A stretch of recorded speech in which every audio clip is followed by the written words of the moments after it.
characters, what's most important is their personality. And how to get that personality is much of the way is through timing. You know, in Luxo Jr., for instance, he does a certain hop, and he hops throughout the film. Yet at one point he's very happy and he's hopping along, and the timing of the hop really defined pretty much the fact that he was happy. You know, the actual physical hop was about the same because it's kind of a physical, you know, trying to get the base off the ground and it lands. But there was very little time in between the hops. So it's almost he would start the next hop right away, and he was looking ahead, and his whole focus was on this ball that he was trying to chase. But then there was a point after he had popped the ball that he's very sad, and his head was down, and when he started to hop, there was a lot of time in between the hops, you know, and he was just looking down, and he was basically hopping off to nowhere. You know, he was very, and just those subtle changes really gave the feeling like he was happy and he was sad, because a rule of thumb is that a character would do the same action differently in two different emotional states.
There's been a lot of talk in the media about computer animation taking over from traditional animation, from hand-drawn animation. And I think that's ridiculous because, you know, when computers come into any new industry, people are worried about computers replacing jobs. And in fact, granted, in factory jobs and so on, computers have done, you know, replaced whole areas that the humans used to do. But in animation, it's different. Computer animation is something very different than hand-drawn animation. When I first started working with computer animation, coming from traditional animation, I realized that the easiest thing to do with hand-drawn animation was the most difficult thing to do with computer animation, and vice versa, that one of the most difficult things to do with hand-drawn animation you could do almost very easily with computer. And so it seemed like a very natural way to use the two, either separately or together. For instance, in traditional animation, you know, when you animate characters, like in Disney animation, the dwarfs, they're a great example. They are so squishy, the dwarfs in Snow White. They're so squishy and animated, and, you know, they're so flexible, yet you feel like that they have some solidity to them to a certain extent. Well, to try to get that in computer animation is very difficult because, you know, the computer animation likes geometric shapes. They like things to be perfect, and you start bending that around while retaining the same volume and stuff gets to be very difficult. And the facial animation is very difficult. But but the computer does like geometric shapes, and you can move around. You can build a whole set and move in and around it, and everything stays like perfect as far as the perspective goes, and the shading and lighting and everything. It's perfect.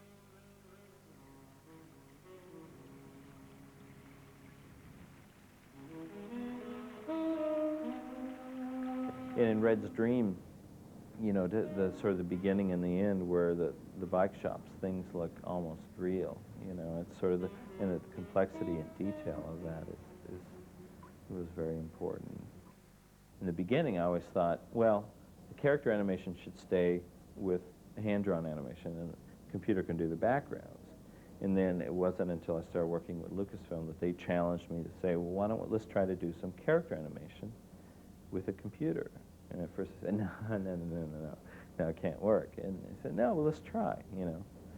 Yeah, I dare you, they said, you know. So we experimented, and I realized that certain characters you can do quite well.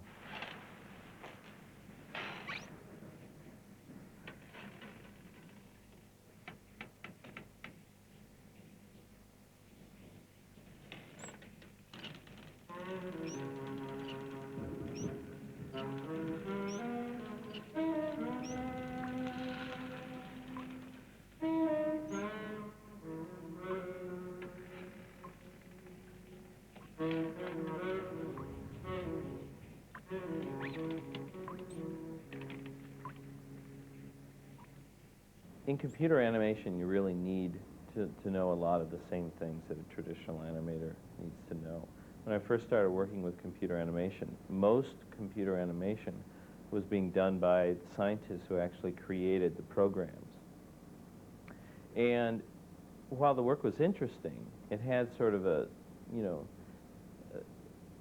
the creativity in the images and the animation wasn't very exciting. It was, I look at it as saying it's like all the paintings in the world being done by the chemists who mix the paint. You know, it just doesn't have quite the artistic vision, you might say. And so when I started working with the medium, what I brought to the medium of computer animation was a knowledge of traditional animation principles and techniques and things that I learned at Disney and at Cal Arts. And we started doing character animation, you know, with like Luxo Jr. or Red's Dream. And people would come to me and say, like, how did you do that? You know, what kind of, you know, amazing new tools do you have? And I said, I have the same kind of tools that you have. I just, you know, sort of have an understanding of how to use them.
started working with at Lucasfilm, which the group became Pixar.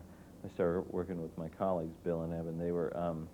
They tended to be kind of purists in a way, in wanting to do things so that, you know, if it was a wood grain, it would be real wood grain, you know, or if it, you know, if it had a reflection of something, they wanted it to be the true reflection and all.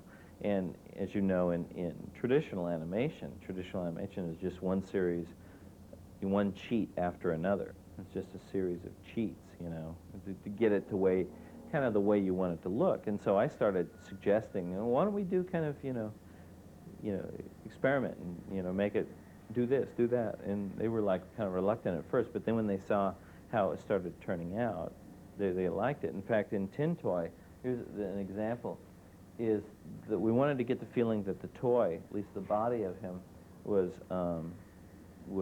enamel paint, you know, like, you know, how a tin toy is basically tin painted with a shiny enamel, and it's just one of the shiniest things you can imagine.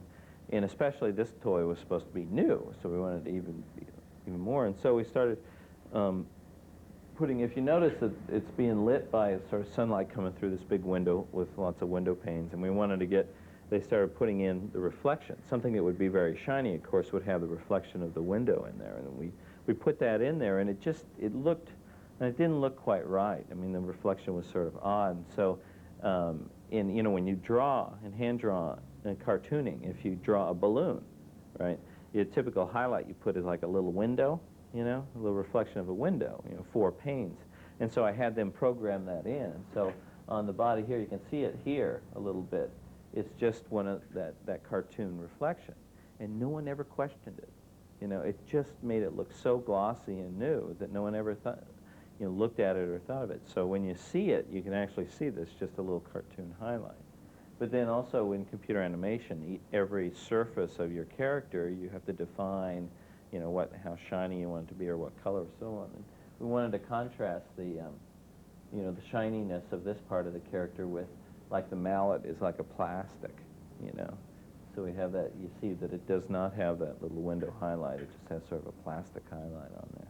Tin Toy was inspired, the whole film was inspired from some home videos that my sister took of my nephew when he was young. It just amazed me to see, like, a 7-month-old sitting there with his toys. What my sister did is sat him down on his favorite blanket, put all of his favorite toys around, and she filmed like a half an hour straight, not moving the camera, and it was great. I mean, the way you could just see the struggle of trying to get his hand to reach for something that was just out of his reach and how he would get frustrated. And of course, everything he got in his hand immediately went to his mouth and so on.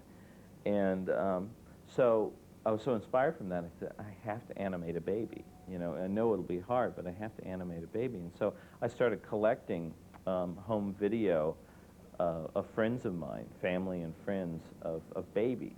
I ended up with like 8 or 9 hours of home video. I mean, typically you go over to someone's house and they say, hey, you want to see some home video of my kid? And it's like the worst torture you can imagine. I was the opposite. I kept going over, got any videotapes? You got it? Let me borrow them. Let me dub them, you know. And so it was very inspirational. In fact, in Tin Toy, at one point the baby is sort of playing with the toys, and then he just stops dead, kind of stares, and the audience is wondering what's happening. And all of a sudden,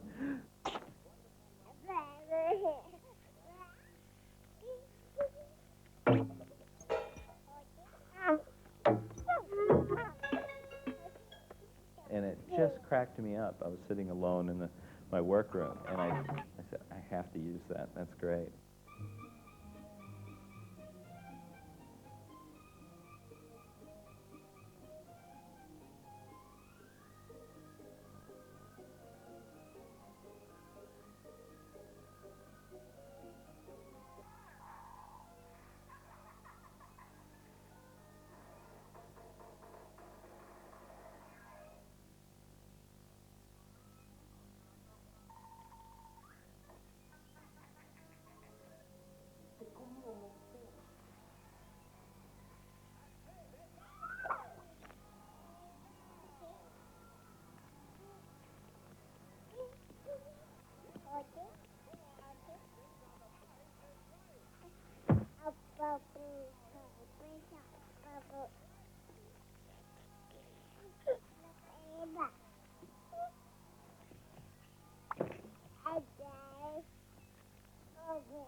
our latest film called Knick, was something that was, we wanted to do more of a, like a Chuck Jones, like a Warner Brothers cartoon.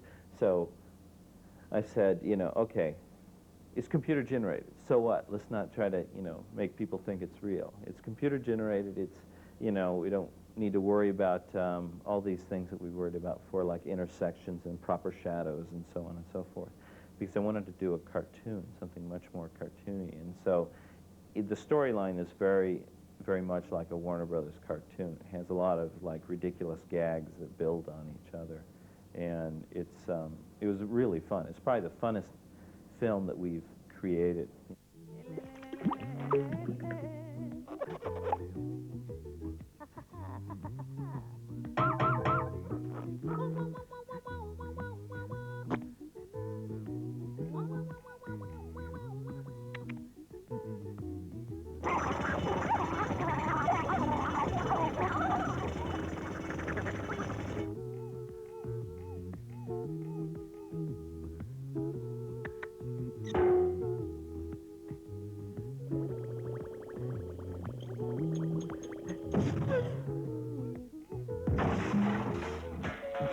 I'm a big fan of the Warner Brothers cartoons, especially the work of Chuck Jones. I think he is, timing-wise, he's the best there is. You know, his films are just brilliant as far as the timing goes. And I get a tremendous amount of inspiration from his work. I've studied it quite a bit, all of his films, and I mean, it's great to consider watching cartoons as, you know, study, you know. Yeah, I think I'll go watch some Roadrunner and, you know, do a little study. My 9-year-old boy, he studies cartoons with me all the time. You know, hey, Dad, let's watch, you know, let's watch Roadrunner now. Okay. So, but what's great about those films is that, in a sense, many of them have almost the same gags over and over, but they're varied because of the timing, you know, and the distinct personalities of the characters many times are told without words, you know, and just the way the character moves and all. But most importantly, I think, is the timing of his gags, you know, the humor that comes out. He just lets something go long enough, you know, and the finesse of the animation, you know, is really great.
blah blah blah blah blah blah blah.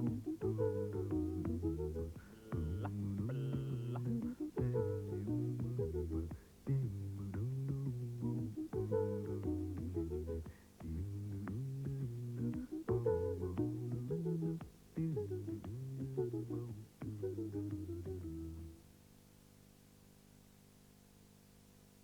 Next on Formations, the stunning 3D world of Don Quixote and his battle against the windmills. Francois Garnier uses the latest state-of-the-art software in this 2-minute animation after the break.